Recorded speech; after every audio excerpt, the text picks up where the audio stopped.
Welcome to Luca is a Billionaire, where the only thing I invest in is your answers.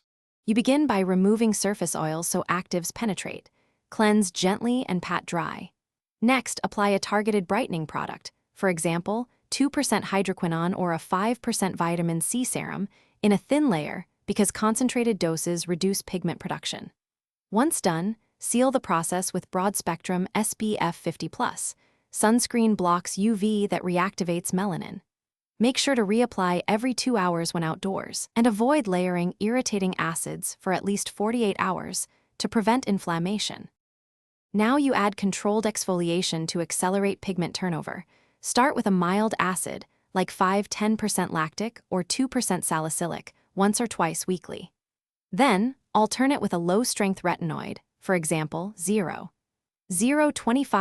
tretinoin every third night, because retinoids increase cell renewal and improve product penetration.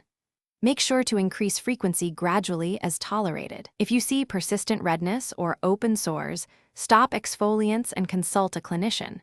Temporary stinging is normal, so finish by assessing results after 8–12 weeks.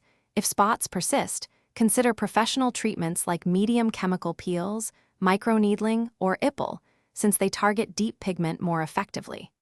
In the meantime, maintain your nightly routine and repair barrier function with a ceramide-rich moisturizer, and never skip daily SPF.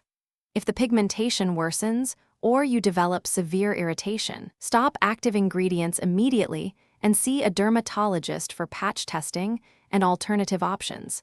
This prevents post-inflammatory hyperpigmentation from getting worse. Thanks for watching and please subscribe. It's the best investment you'll ever make.